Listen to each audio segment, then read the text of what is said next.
spoke in 2009 to our Progress Club, and that's the year I joined, I think. And secondly, I've known Graham for over 50 years at the ABC, and of course since then we've both moved on, but he's been one of our top broadcasters.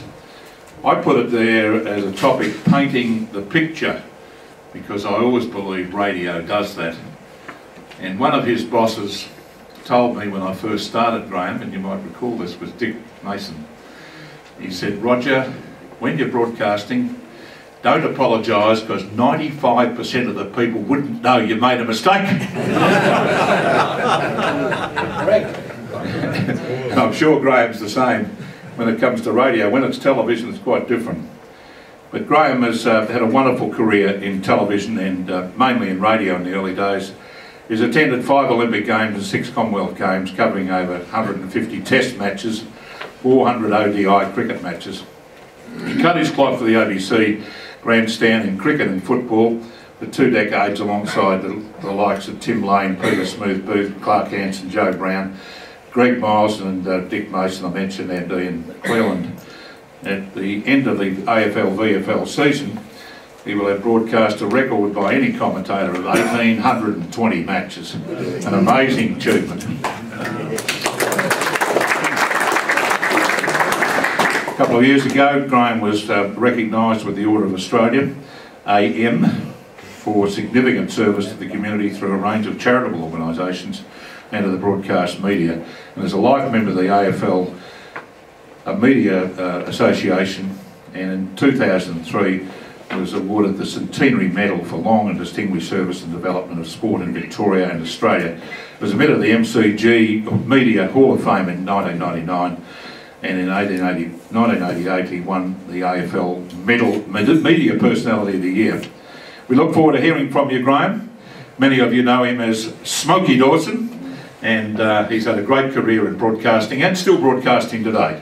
So would you welcome Graham Smokey Dawson, AM.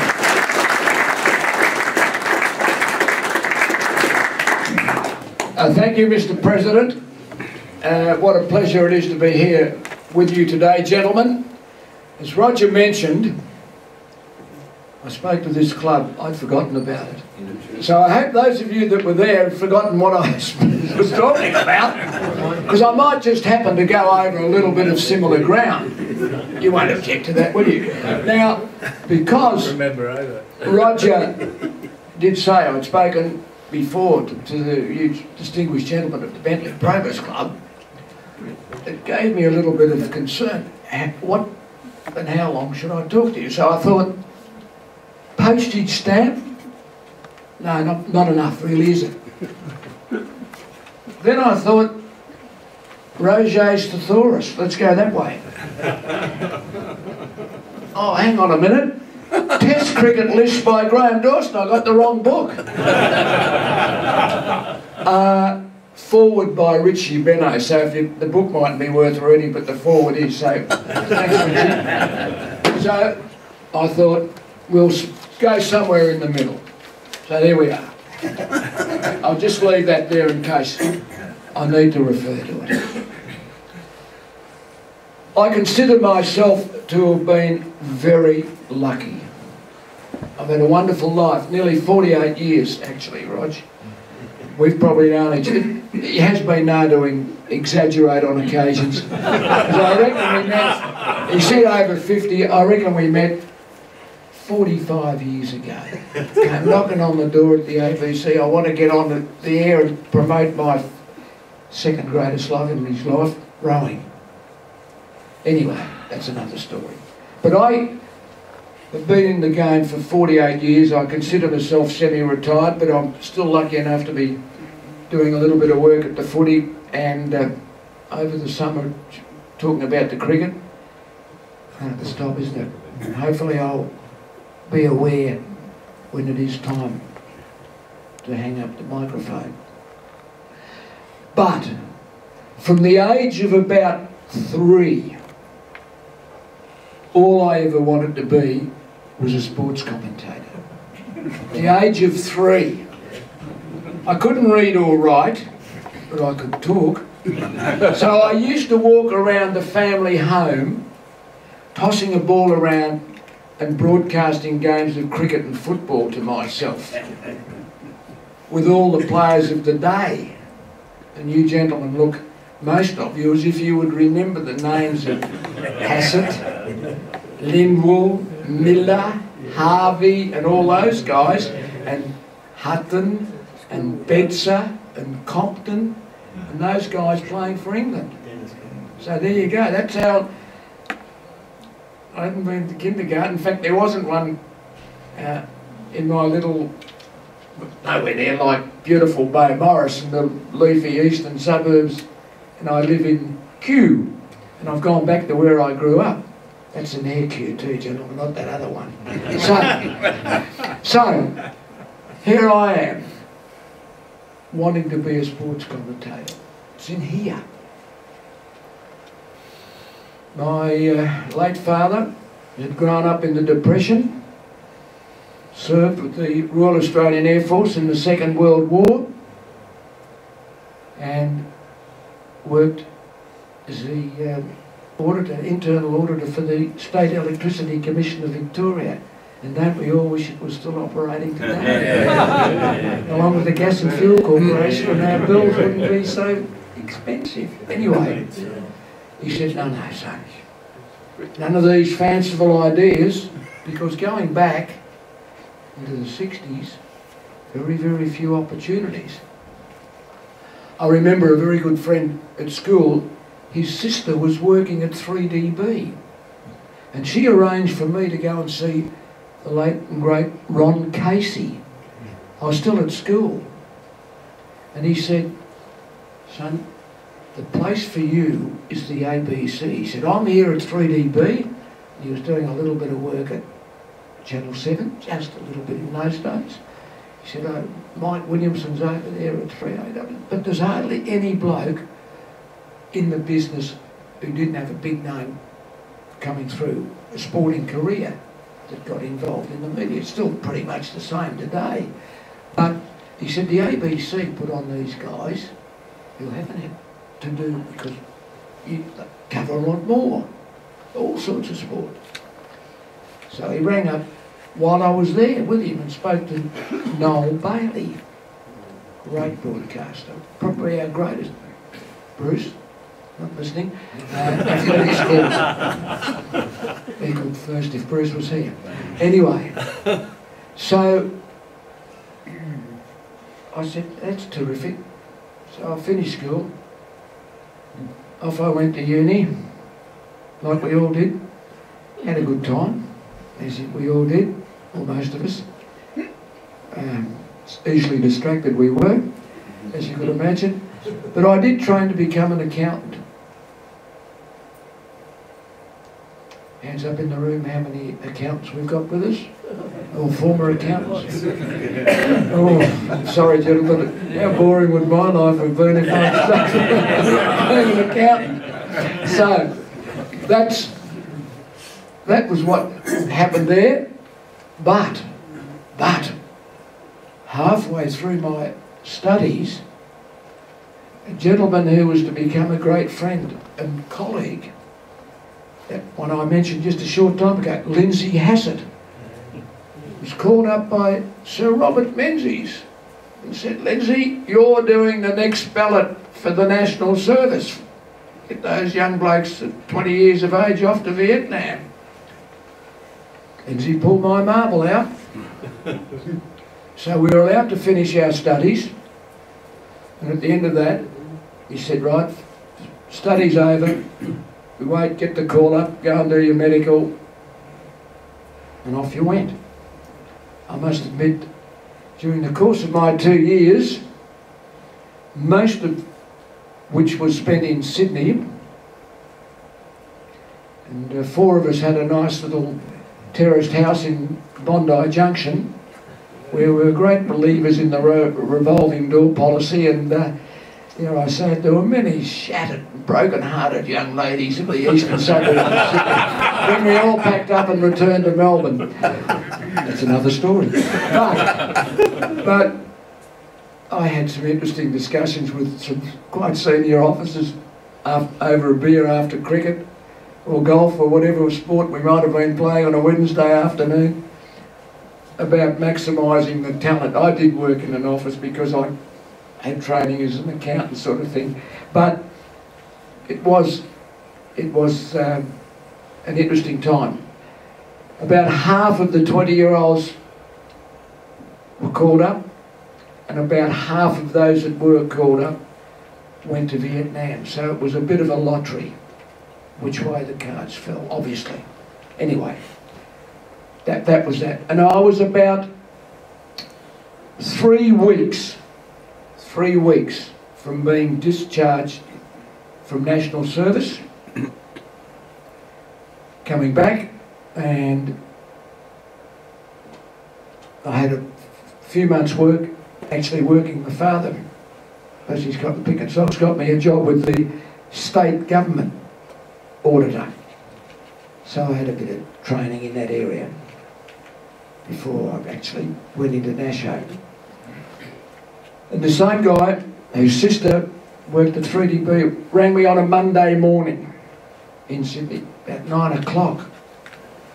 "You seen Saturday's Age?" No. He knew I got the Age on Friday and Monday to get the preview of the weekend sport in Melbourne and the review.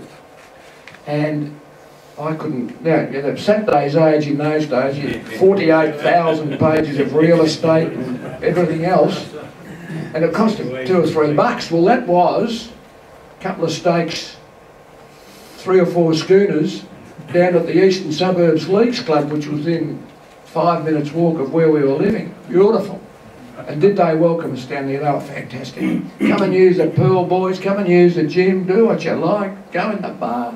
Oh, and we benefited from the pokies. Anyway, so I said, "No, you know I don't get Saturday's Age." He said, "Well, and he was a guy, I still don't know to this day whether he has ever realised his potential. He's an extremely talented guy. Did well academically, but he had a flair for certain things, and he's just been in the mainstream type jobs, and he was extremely frustrated with what he was doing at this stage. So he was going through the job section with a fine-tooth comb, and lo and behold, he saw the ABC advertising for a cadet in their sports department. He said, "I've just seen your job." I said, "That's my job." Because Noel Bailey had told me, or told Ron, they advertise about every 2 years. So can you believe that? Here am I, just about to get out of Nasho. They're advertising for a job. Whatever. I said, "Right, you ring the old man," because he won't have seen it. They used to get the Sun, and say,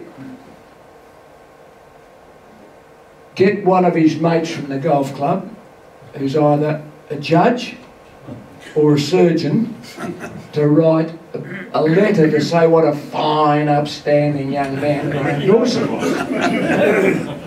Obviously right, of course. And I said, "I will ring Frank Tyson, Typhoon Tyson, the famous England fast bowler, who at the time was the main expert commentator on the ABC, because they used to televise all the cricket. But Frank also just happened to be my cricket coach at school when I was captain of the first 11 at Carey Grammar. Not Brighton Grammar. We managed to beat them most times, logically. In fact, the year I was captain, though, we played a tie down at Brighton. Unbelievable. That was, and it was an outright tie too, so it was an absolute cracking game. Anyway, so I've rung Frank up. He said, "Do you really want the job?" I said, "Frank, it's all I've ever wanted to do since the age of 3. And he said, "You really want it?" I said, "Yes." He said, "I'll tell you what I'll do. I'll get you in the front door." I said, "That's what I want you to do, because every 2 years, and there would have been I don't know, 100, 200 young blokes like me, mostly, obviously, in those days, blokes, wanting the job. And I had a feeling that perhaps half the applications could have gone straight in the rubbish bin. And I didn't want mine to go in the rubbish bin. So I said, Frank, that's what I want you to do, get me in the front door. So I got in the front door, and the rest is history. So after about 3 months, I went up to the HR department to ask the bloke there who I'd got to know. I said, Cameron, as a matter of interest, could you tell me how many people applied for that cadetship I got? He said, hang on a minute, Smokey. He's gone to the old metal filing cabinet, pulled out the manila folder. 483. So I thought, well, 350 have gone straight in the bin. So I rang Frank up again and said, thanks, Frank, for getting me in the front door. And I must admit, as a master student, we had coach, captain, we had what I would call a most mature relationship. It was a very good one, and that was that. But just to finish on that, gentlemen, you would have children would be well and truly established, but grandchildren and maybe even great-grandchildren who might have a passion, whether it's to be judge on the High Court, best brain surgeon in the country, Prime Minister, whatever. Encourage them to try and fulfil their dreams, because you never know where it might lead. It's a great, I always say, it's a great thing. Here I was as a 3-year-old, 69 years later, Mr. Wilson. I had to put up with you for about 20 fair dinkum. Anyway. You're very good. I will just say, Roger mentioned something about Dick, but I will say that I remember, as you might go, cricket was probably the game I played better than anything. I'm physically challenged to be a particularly good footballer. A sneaky little forward pocket, roving goal sneak. Taught Kevin Bartlett everything he knew. Don't hand pass, don't pass it off, spot the Kev. Just follow smoke and kick a few goals. So, actually I was second rover to Doc Bruce Reid, who's the Essendon doctor. In our church footy team, we won an A-grade premiership one year, and Bruce would go off the ball. So I think I finished up kicking about 85 goals, and he'd look at me and say, yeah, we're going to come on the ball. No, I said, I'm too busy kicking goals, why would I want to do that? So it's amazing how you can whatever. Anyway, I'll never forget, before I broadcast my first test match in 1973, Alan McGilvray saying to me, son, just remember, you're talking to a blind man, or woman, who's sitting in their lounge room, and they want to be told what's happening. Which is pretty true, isn't it, with the radio? And doesn't it frustrate? And he said, you can never give the score too often. Now, doesn't it frustrate you if you're listening? And I was screaming at the radio, what's the score? You know, all you have to say sometimes is, Collingwood's 20,000 points in front of Richmond at the 30-minute mark of the last quarter. Or something like that. At least you know what the situation of the game is. Just on that score, quick show of hands. Collingwood supporters in the room? Essendon supporters? You know what they say? The Essendon supporters are the Collingwood supporters that can read and write.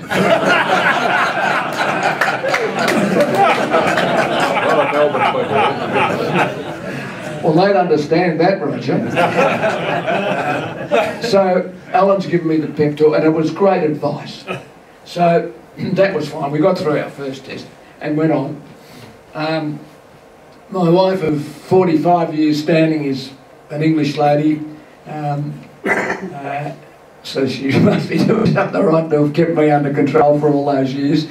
And we just, I don't know why we got married in England, so I did the right thing there in 73. And 75 said, oh, this is blood June. I think we'll go see the folks. And I said, this is middle of the footy season. So I think I took 3 weeks off. And I'm starting to get a bit involved with the footy and being the main caller. And the previous summer was the first Ashes tour that the late and great Christopher Martin Jenkins had covered as the BBC commentator, taking over from the late and great Brian Johnston. So Chris and I became pretty good mates, and I said, oh, I'll let him know. Wrote to him because of, you know, no funny phones and emails and all things like that, so you had to put pen to paper back then, and said, look, we might be over. He said, look, no.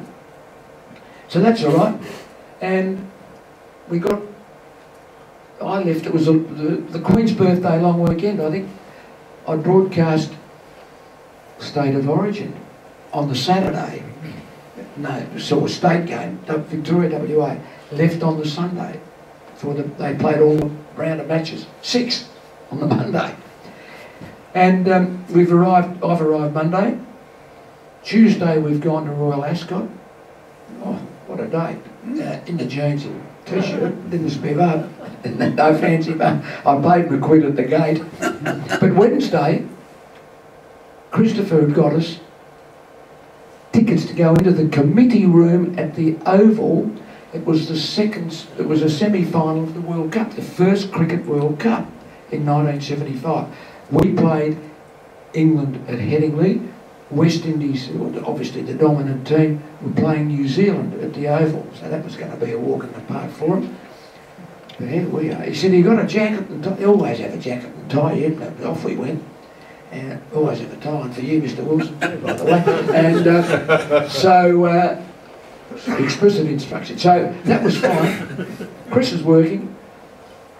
West Indies went easily, as expected, but we've knocked the bombs off, and that wasn't really expected. If you remember, Gary Gilmore, what a talent. It was never, ever probably maximised. Some sports people are like that, and there are others that probably get 20% more out of themselves than probably their natural ability would suggest they should be. That's just what the way sport is, no doubt about that. Anyway, Gus has got 6 for 15 or something like that. Sorry, camera. And bowled England out for 94. Oh, we're going to cruise across the line here. And the score comes through. Australia 6 for 50. I was starting to get a bit chirpy in the committee room, and I thought I might be in trouble there. But never in doubt, Gus strides out to the crease, and with Dougie, who was, as you can imagine, flipping them over the slips and everywhere, they knocked off the runs. Dougie 40-something not out, Gus 20-something not out, and we're home and into the final. So Chris finishes his work at the Oval, comes in, had a nice, great day. And the chairman, nicely behaved the Dawsons, we'll have them back again sort of thing, you can imagine. So he said, I'll get you a job. I said, what, a job? So my wife's late father was a dairy farmer in Cornwall. What a paradise. Anyway, so we were going down there Thursday or Friday. He said, no, I'll get you a job. You can broadcast the final. This is how silly, dare I say it, the ABC were on occasions. Sometimes they still are. I think let's try and listen to their breakfast show. Did I say that? Where's Redwood when you need him most?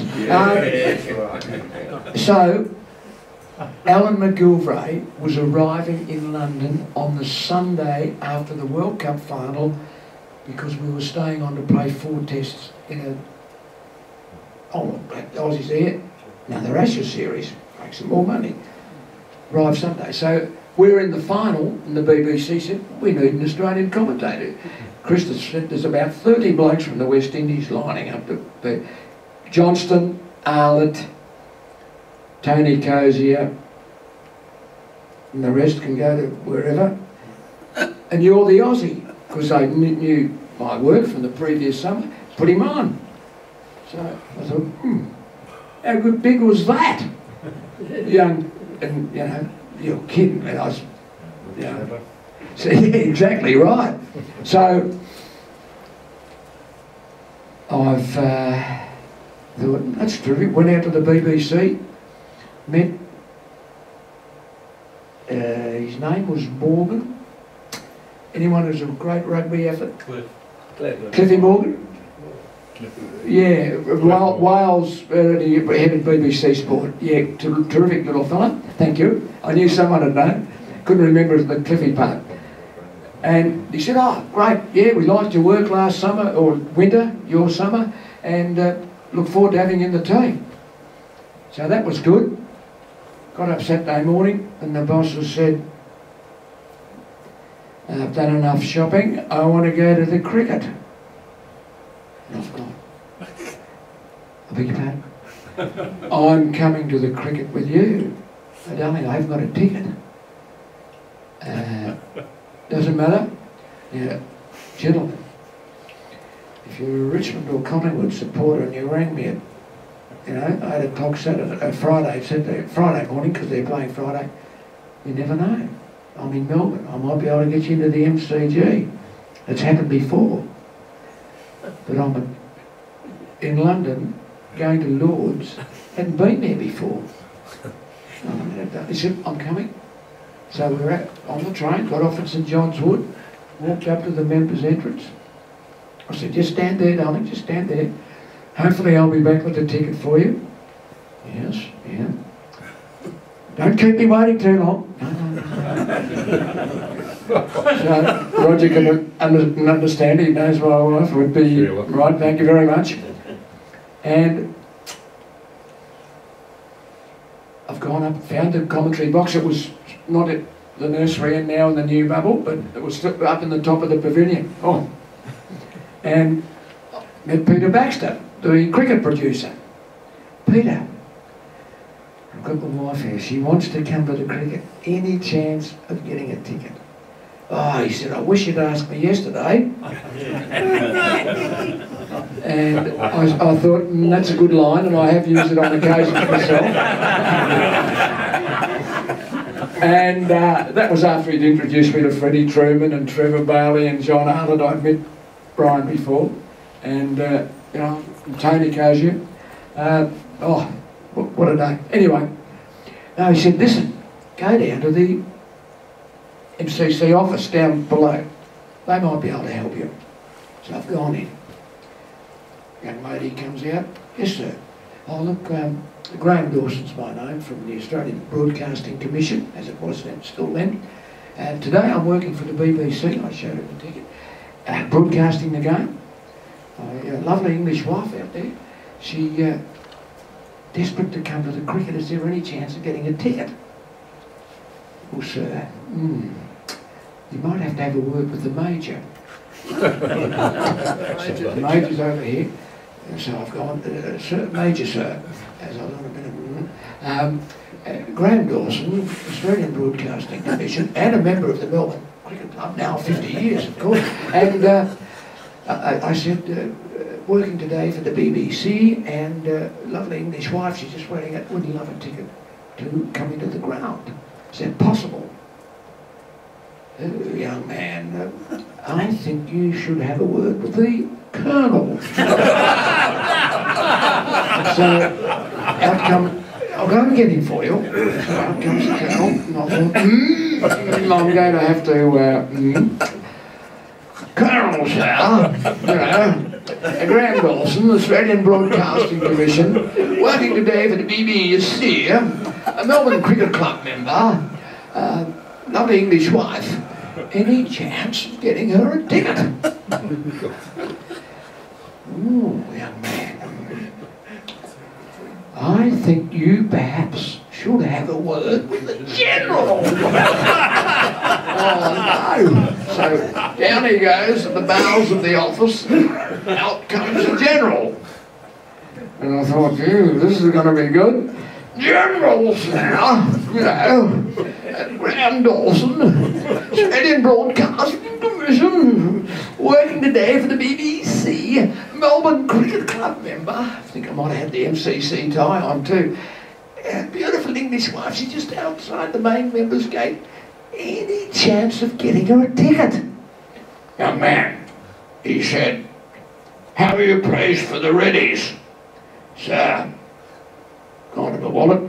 Now, if you've got a nice crisp £20 note there, and you go down to my man Fortescue Smythe, just at the cabin beside the members' entrance, shake his hand vigorously with a £20 note in it.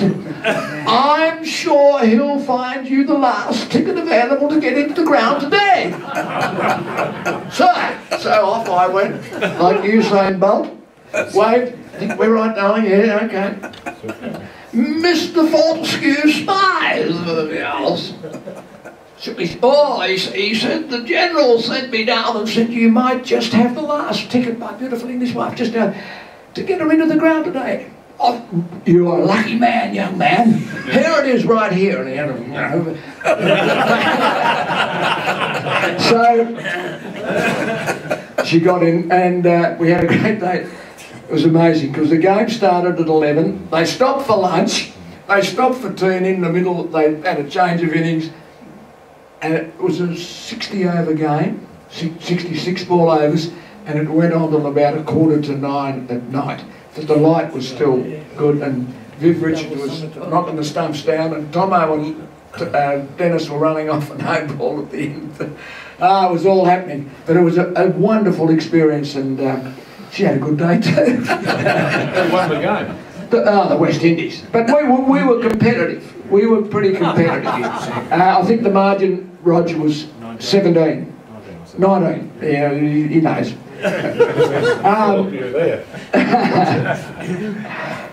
But a lot of people said, we woke up Sunday morning and the cricket was still on and you were still talking. I said, well, plenty to talk about, wasn't there? So, there you go, that's one story there, that's enough. Oh, geez, but we're going over, it's a late lunch today, boys. One of the great things about the job was the fact, as I mentioned before, Lindsay Hassett pulled the marble out. Sporting legends and who became good personal friends because I just treated them as being sort of normal people and did, well, I suppose, and Lindsay became a great friend. We stayed with him when he moved up to Bateman's Bay. Peter Thompson, the late and great, you know, he just said one day, we covered a golf tournament, he said, yeah, what are that? Oh, they're the keys to my house at Portsea. Take the kids down there for a couple of days and have a break. Oh, thanks, Peter, yeah, right. And things like that. And I got to know Greg Norman very well from the start. 76, in those days, the ABC covered all the golf in Australia. And we used to cover every event. And we made Greg, with the help of guys like Don Lawrence, just brilliant. And this will be it, and I'll just give you a quick coverage of it. Oh, you can ask questions about the footy, because I'm sorry about the time. But Michael Gordon, the late and great, one of our most wonderful journalists, passed away earlier in the year, too young. But at the time, he was sports editor of The Age. This is 1986. He rings me up about Easter time. He said, I hear you're going to the Open this year. Yeah, because it was the week before the Edinburgh Commonwealth Games in 1986. Yeah, I'm going. He said, I will too. I said, I've never been to a golf tournament in my life. You might have to help me. I said, that's not a problem. So we found somewhere to stay, a little B&B in Ayr, which was about 5 miles from the course. He picked me up at Edinburgh Airport, drove me down. He said, what do we do? I said, right, we found where we're staying. I said, next door bar and bistro. I said, we're going in there. What are we going in that? What are we going in there for? Close at 8 o'clock. I said, right, madam, we're working at the golf. I want you to stay open Thursday, Friday and Saturday at least, till at least 10 o'clock. Give us a chance to finish all our work, get back here, because we'll promise we'll have a good drink and we'll have nice food. Yes, sir, we'll do that for you. So we've gone out Tuesday morning, picked up our accreditation, great thing. We got an armband so you could walk inside the ropes. Think of that if you'd like to go to a big golf tournament. Walking inside the ropes, you didn't have to put up with all those mugs out there. And then he said, then what do we do? I said, we go and find Norman and find out when he's playing tomorrow, and we walk around the course because that's the best way to get to know the course. Okay, so I've walked down to the practice range and here he is hitting a few balls. He's looked around. He said, what are you doing here, you little so-and-so? I said, as a matter of fact, I've come to see you win the British Open. Don't you let me down. Okay? And I said, what time are you playing tomorrow? 10 o'clock. Introduced him to Michael. I said, do you mind if we follow you around? I thought, that's perfect. Follow Norman around 10 o'clock, good time. Go and see our friend in the bistro and get up and go out to the course. Not a problem. Not a problem. So, armbands, court to 10. We've gone up near the first tee. There's about 5,000 people. This is Wednesday, the day before the Open starts. Jeez, there's a big crowd here. So he sees me, calls me onto the tee. You can see them. Who are these blokes? I said, Michael, stick with me, son, stick with me. I said, I'm not going anywhere, Smoke, I'm not going anywhere. So Greg said, hey, Smokey, shook hands. You know Jack? Yeah, I know Jack. Jack said, g'day, Smokey, yeah, good to see you again. Mr. Nicholas, of course. So, and Michael's going, shook his head. You know Tom? Tom put his arm around. He's been one of my best mates, he said. Drove me back from Royal Melbourne last year when the car didn't turn up and Smokey took me back to the pub in town. Of course I know him. G'day, Smokey, how are you? Michael, Tom Watson. And then he said, do you know Raymond? No, I don't. And Raymond said, well, I'm pleased to meet you, Smokey, because if you're going all right knowing these blokes. So that was Raymond Floyd, who had just beaten Greg in the US Open at Shinnecock Hills. Greg had let up and Floyd had run him down. And we followed him round and it was just a great experience. You hear the little side skirmishes and things going on. So, and he won the Open. He played on the Friday. He shot 63, which was 7 under. The wind was blowing at about 60 miles an hour. Freezing cold. The average score for the day was about 78 and he shot 63. I'd be surprised if there was ever a better round of golf ever played. And he battled to win the majors, but that was an awesome performance. And we did have a good celebration at the end of that. I can promise Sunday night was big. The small contingent of Australian journalists that were there, and Greg helped a bit, we had a good night, I can promise you that. So that's just some of the things. I will just say before I close, Richmond should win the premiership. Cool. But listen to this, Roger, pointed out to me by another. Oh, he must be highly educated because he did go to Terry with me, but he barracks for Collingwood, so there's no accounting for bad taste. But he did say, when Richmond and Collingwood met towards the end of the season, Collingwood lost Jeremy Howe and young Scharenberg before half-time, and in the lineup that will be playing on Friday night, there was no De Goey, no Treloar, no Goldsack and no Aish. So you should be considerably stronger and make it quite a competitive game. And I'm sorry we've gone on for so long, gentlemen. But Collingwood haven't beaten Richmond in a final since 1937. Well, there's always a first for everything, isn't there? There's always a first. Anyway, we'll take questions now. Graham's a great Hawthorn supporter. So he's got very unbiased opinion about the two big games this weekend. Correct. And who do you think I'm barracking for to win the premiership? Sorry, you Melbourne supporters, but I'm barracking for the West Coast. I couldn't stand it if Collingwood won. I can't put up with the Richmonds. Oh yeah, well they'll be talking about 3 peats, 4 peats, 5 peats or something if they win again this year. And Melbourne, growing up in the 50s, I mean, my father and grandfather, they used to hate Collingwood because that's when they won in the 20s and 30s. But Melbourne winning all the time in the 50s when I was a kid. Oh, God, give me a break. Oh, yes. Questions? Jeff's got the microphone, if anybody'd like to... Alan? Smokey, could you give us your opinion or commentary on Serena? Well, that's a very, very broad question, Alan. I'll categorise it by saying this: probably the greatest female tennis player of all times, Margaret and Martina would sort of be on a similar plane.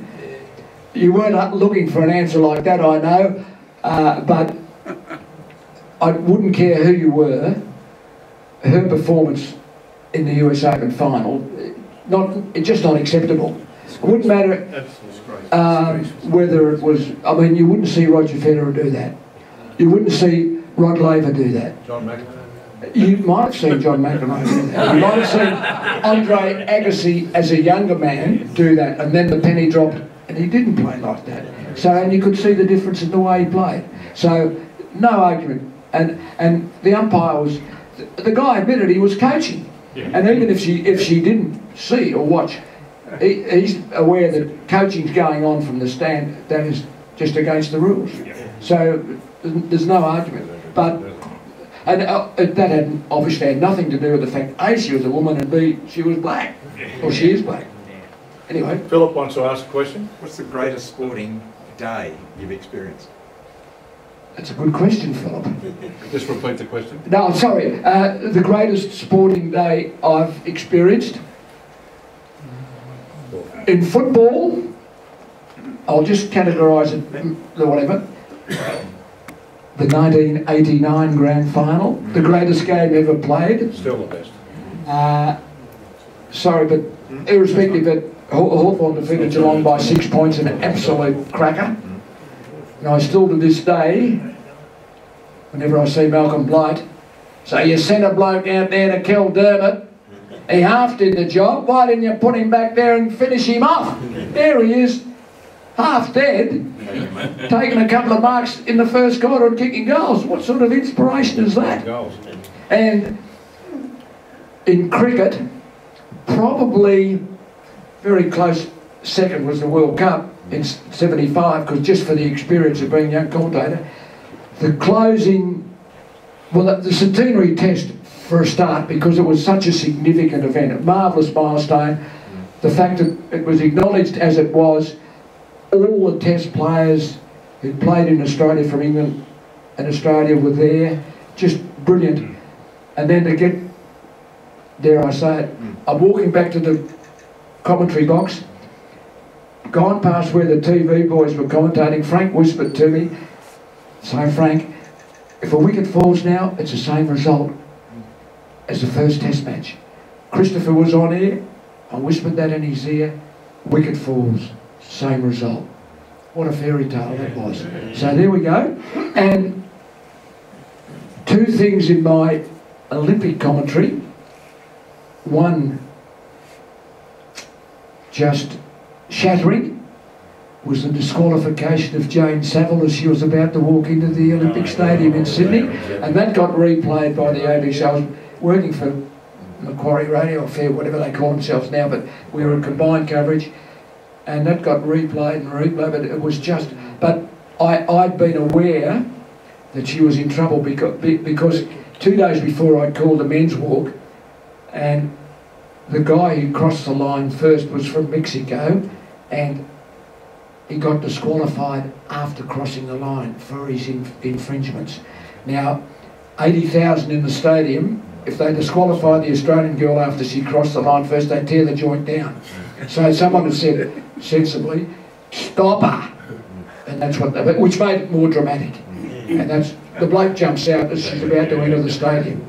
And I was about to hand pass to the guy in the stadium to call her across the line. Oh no! No! She's got a red disc, it's gone! You know, and that has been replayed for a million times.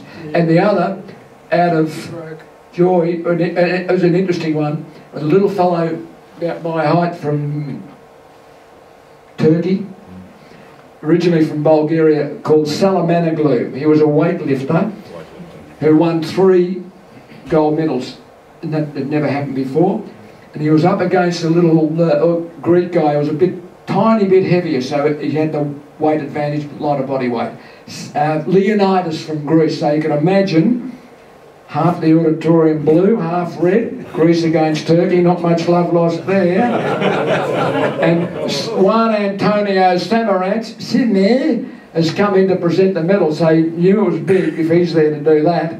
And it was unbelievable. And at 20 to 8, I'm doing the call again, in the morning. It was 20 to 6 in Atlanta, PM, and the ABC goes to the news and AM, and I just said, keep recording, this has got something going. So I went on for another 10 or 15 minutes, and as soon as AM finished, the ABC guy said, straight back to Smokey at the weightlifting, as if it had been put on hold for us, and they just picked it up, and yeah, it was quite something, that one. So there you go. Thank you. Pleasure.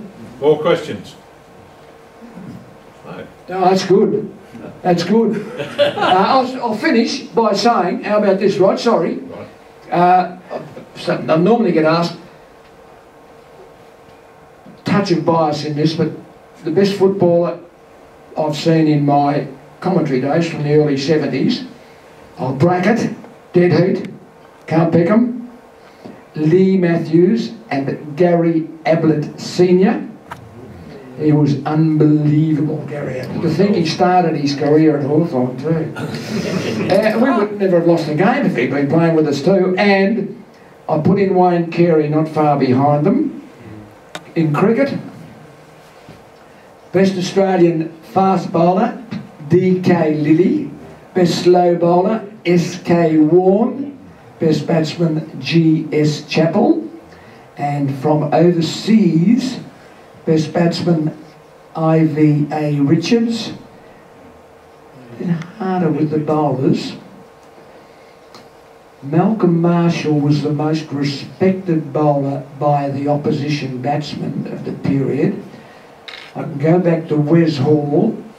Unbelievable. I told the story pushing off the side screen at the MCG, but basically he was. And he was a freak as well. And Richard Hadley, greatly underrated, an outstanding bowler too. Sobers, Gary Sobers. Leading all-rounder. Alan Nash, your question. Graham, where did you get the name of Smokey? Thank you, Alan. Alan? There was a country and western singer, I suppose they call him, a cowboy guy called Smokey Dawson, who came from somewhere in country New South Wales, but he'd been around for a long time because my late father, I've got a cricket ball at home that is on a well-bowled Smokey, congratulations, match-winning hat-trick or something, and this is from his Air Force Squadron commander for a game of cricket they were playing against an army unit up in New Guinea. And I used to say to him, how did you have time to play cricket and you're fighting a war? And he said, well, if we didn't do things like that, we'd go mad, which is understandable. But Smokey, that was about 1942. So, and I did have the pleasure of meeting Smokey, that lead to all the stories, on a flight to Perth for an Ashes test in 1986, I think year 86, and they were getting ready over there for the defence of the America's Cup. So my mate from TAA had become Australian Airlines before it became Qantas, was the boss of Australian Airlines in Melbourne. So that same wife who wanted to get into Lord, she said, I'm coming to Perth. I said, what? Yeah, your mum and dad can look after the kids. I'm coming to Perth, so I rang my mate up. Any chance of getting a ticket? Yeah, you'll be right.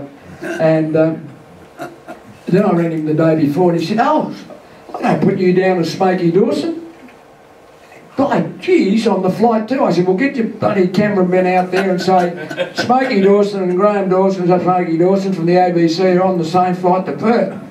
So he said, oh, gee, I haven't got time to organise that. So I did meet him. I said, to the lady in charge were in the days of still first-class domestic travel.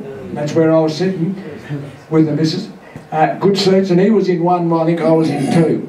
And so I got introduced to Smokey, and then on Saturday, in the cricket started Friday, Saturday, I said to Bob Massey, just ask me about the flight over, and I knew we'd have a massive audience around the country. I tipped my mate off, I said, have a listen in. He said, I believe you had an interesting flight over to Perth, Smoke. I said, Bob, oh, magnificent, on that superb Australian Airlines flight, and the boys are saying, this is the ABC in full swing. I said, I actually had the pleasure of meeting the Smokey Dawson. And the pilot was Smokey, which wasn't true, but the Smokey had a little story in the paper. So, on that magnificent Australian Airlines flight, and so I rang my mate up that night and I said, I think I paid for him a ticket, didn't I? And he said, yes, you did. Yes, you did. But he was a great guy, and most Dawsons get a bit of Smokey about them, yeah. And I never got it until Nasho and the media, so it was an easy thing. Oh, Smokey, yeah, Smokey. So the BBC ring me up to do something, and I'll say, Graham Dawson, that's you, Smokey, isn't it? Yeah, it is, yep. There you go.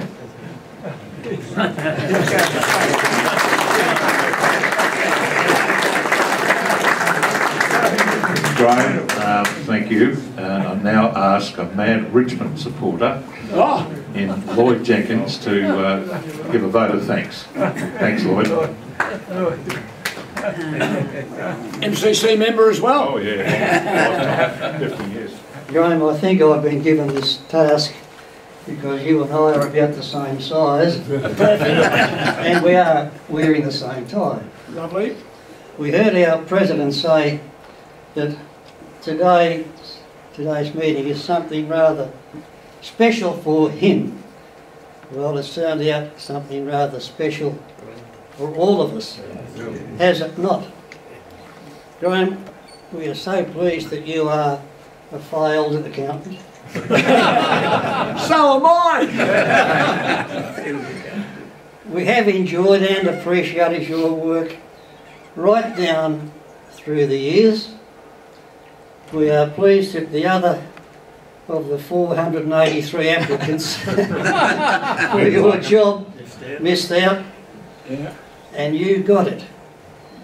But I'm going to make you, I think, a shade envious now with what I'm going to say. I've worked out from what you said that you are aged 72. I'm aged 86, which means I saw Jack Dyer play football. And I saw Don Bradman make a century at the MCG. Getting jealous. But other than that, I'm afraid that you have the edge on me in every way, especially as the most entertaining, intelligent speaker. I think you could have had a career on the stage if that 483 figure had not worked out. Graham, it's our usual habit here to present something rather magnificent in the way of a gift to our guest speakers. You perhaps received something on your previous visit. Well, there's something else for you today. I don't know. Oh, there it is here. I won't try and pick it up, but that's it. It's a bottle of Penfolds Grain. On behalf, I never believed him once. on behalf of everybody here, Graham, thanks for coming. We have really enjoyed your visit.